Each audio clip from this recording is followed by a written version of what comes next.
Ikaw ba ay tunay na anak ng Diyos o inampon ng Diyos? So ito po yung pag-uusapan natin sa devotion natin na ito. Bigyan ko po kayo ng isang line na sagot. Tayo po ay inampon ng Diyos para maging kanyang tunay na mga anak. So that's the answer po. Pag-aralan po natin yan sa devotion natin na ito. Magandang araw po sa bawat isa sa inyo. Welcome back to our 365 daily devotions. So ito pong devotion natin this year, kung bago po kayo, ito po ay seminary edition. Ako po ay nag-aaral sa seminaryo or theological school sa mahabang panahon at gusto pong i-share sa inyo yung devotion natin na sa taon na ito ay very theological at the same time practical. Naniniwala po ako na yung mga devotions o yung mga katotohanan ng Biblia na bagamat very rich in theology, dapat maging practical din. Dapat maisabuhay din natin. Dapat magamit din natin sa pang-araw-araw yung mga katotohanan na tinuturo ng Biblia kahit na malalalim na. So ito po yung goal natin dito sa seminary edition natin this year. Yung mga pinag-uusapan sa seminaryo ay maituro natin sa mga devotions natin at the same time maisabuhay natin. Magawa nating practical. So, ang pag-aaralan po natin ay magmumula po sa Galatians chapter 4 at yung topic po natin ay adoption. Ano po ba yung adoption? Ito po yung definition niya sa seminary, sa pag pinag-aaralan namin siya. An act of God whereby He makes us members of His family.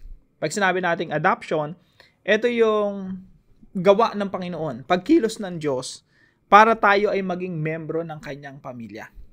So, ginagawa rin po natin yan sa iba sa atin, nag-aampon. Yung act na yon, yun yung tinatawag nating adoption.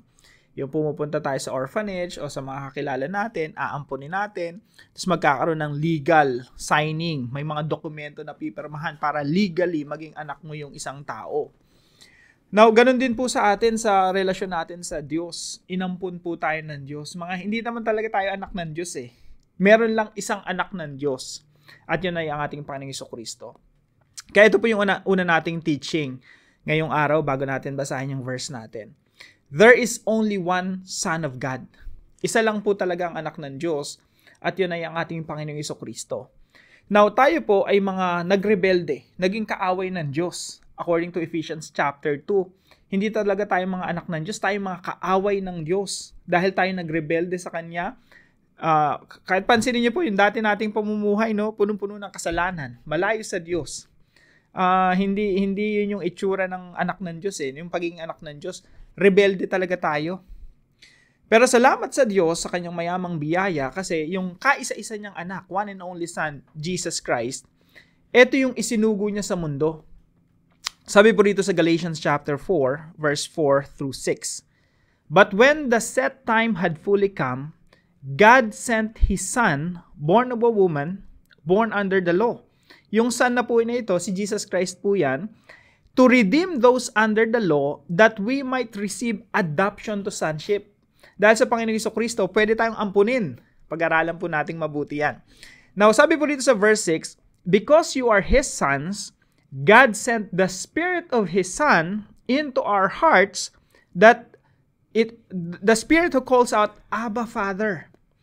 So, hindi lang tayo iniligtas ng Panginoong Jesucristo, yung espiritu ng anak ni Jesus Christ, inilagay rin sa atin. Tingnan niyo po yung verse na to, but you are His sons. God sent the Spirit of His Son, yung espiritu ng Panginoong Jesucristo, ay isinugo rin sa atin upang manahan sa atin, at yung espiritu ng Panginoong Jesucristo ay tumatawag sa Diyos Ama na Abba, Father. Napakalalim na katotohanan. Yan po ay karne. Kumbaga, pagkaing karne, yung hindi siya parang milk lang, hindi siya parang gulay lang. Kumbaga sa pagkain spiritual, talagang karne ito na magpapatibay at magpapalago sa ating pananampalataya. Kailangan lang talaga nating maunawaan ano yung sabihin na inampun tayo ng Diyos. Na binigyan tayo ng Espiritu ng Diyos na tumatawag sa Diyos Ama na Abba, Father. Sa Tagalog po, subalit nang dumating ang ganap na kapanahunan, isinugo ng Diyos ang kanyang anak. Ito po yung kaisa-isang anak ng Diyos. Na ipinanganak ng isang babae at ipinanganak sa ilalim ng kautusan upang tubusin ang mga nasa ilalim ng kautusan, tayo po yon, upang matanggap natin ang pagkupkop bilang mga anak, adoption to sonship.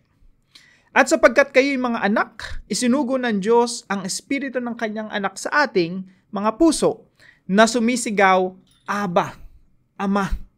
Kaya po pag tumatawag tayo sa ngayon, nanalangin tayo sa Diyos, no? Sinasabi natin sa Kanya, Ama na nasa langit. Tayo tatawagin niyang Kanyang anak. Sapagkat ang Espiritu ng Panginoong Jesucristo ay nananahan sa atin. So there's only one Son of God, yun ay sinugo para sa atin. Pangalawa, we are adopted children through Jesus Christ. So, si Jesus Christ ay yung kaisa-isang Son of God, tapos tayo inampon. Adopted children through Jesus Christ. Now, gusto ko mo nang basahin yung isang verse rito sa Ephesians chapter 1, verse 4 and 5. Sabi po rito, even as He chose us in Him. Tayo po ay pinili kay Kristo. Before the foundation of the world, that we should be holy and blameless before Him. In love, He predestined us. Sa pag-ibig ng Diyos, pinili niya tayo for adoption. Tayo po ay, alam niyo po yung pag nagbibingo ka, no, random, pipili ka ng numero doon. Sa letrang B, letrang I, letrang N. Hindi random eh. Sabi dito, He predestined us. Pinili ka, ikaw mismo na nakikinig. Kung ikaw nananampalataya sa Panginoong Jesucristo, you were chosen. Pinili ka para ampunin ng ating Diyos. He predestined us for adoption to Himself as sons through Jesus Christ. So sa pamamagitan ng Panginoong Jesucristo, alam niyo po, si Jesus Christ hindi natin ama. Minsan kasi tinatawag natin si Jesus, Papa Jesus eh. Sa totoo po, si Jesus, kapatid natin, He is our eldest brother.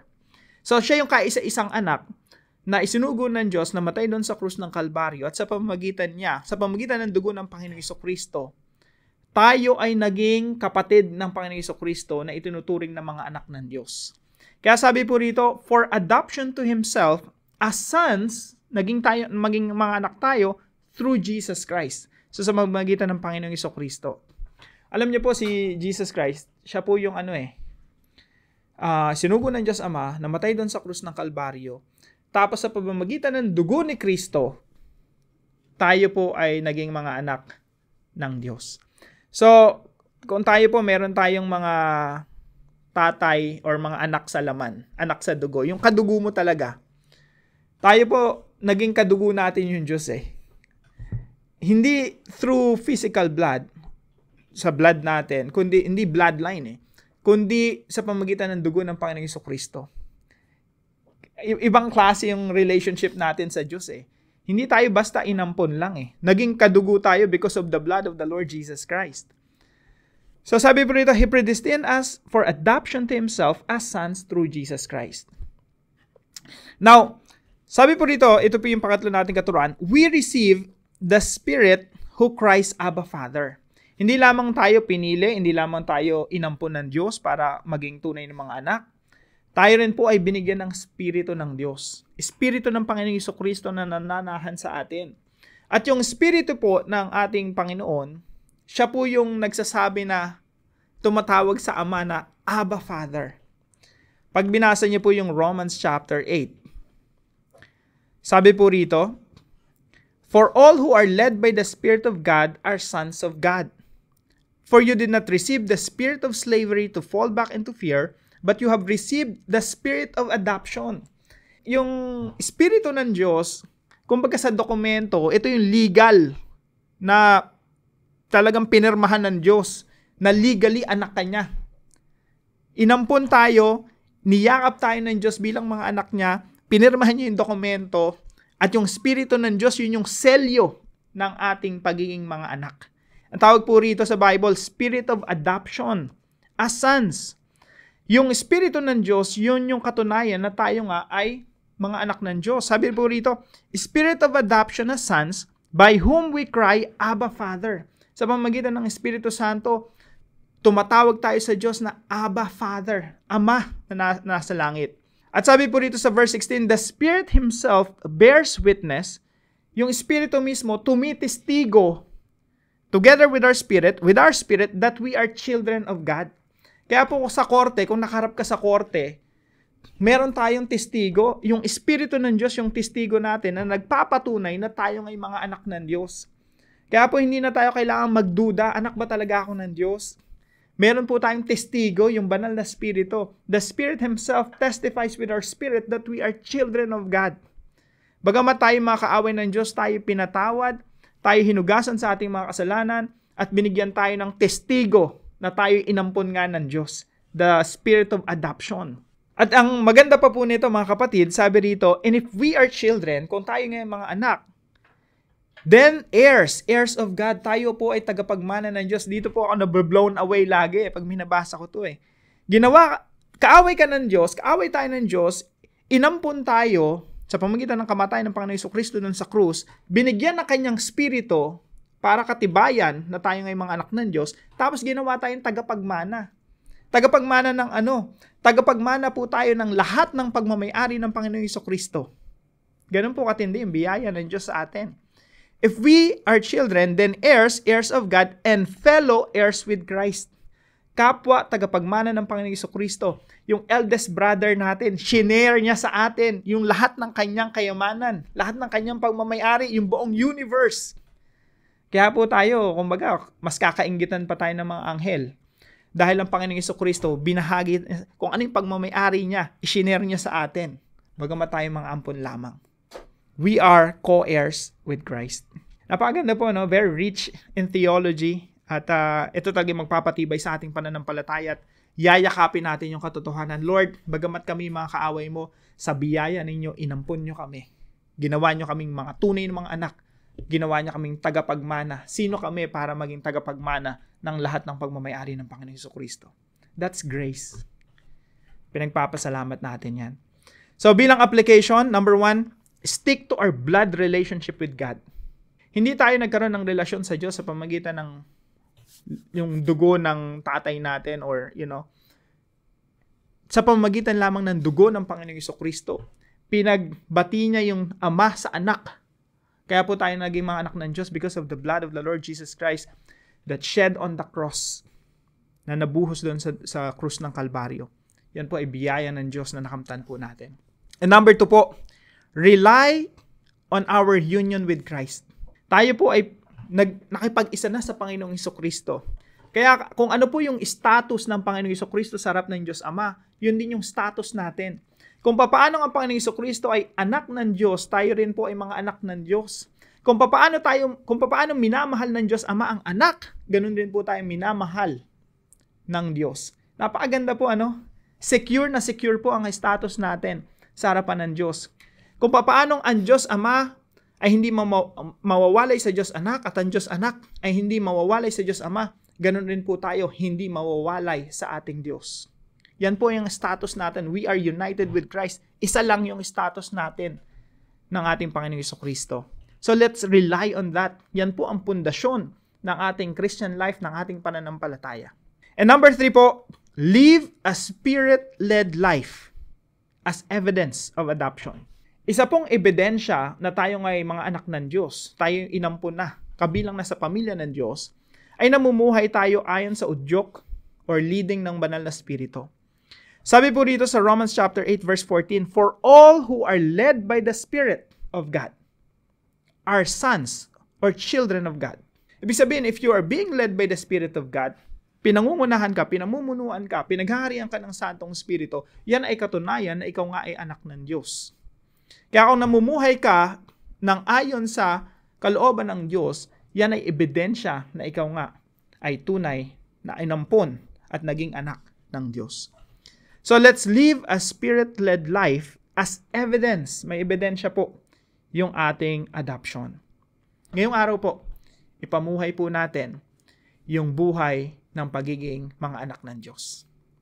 Sa ating mga kausap throughout the day, sa ating transaction, sa ating pamilya, sa ating asawa, ipamuhay po natin yung pagiging anak ng Diyos. Para po sa ating discussion, how can we practically prove our adoption through the kind of life we are living? So pag-usapan po natin to sa ating mga discussion groups at para po sa ating panalangin, samahan po ninyo ako. Heavenly Father, thank you for sending your Son, your one and only Son, Jesus Christ, to make me your child. Through Him, I have been adopted into your family, and I can call you Abba, Father.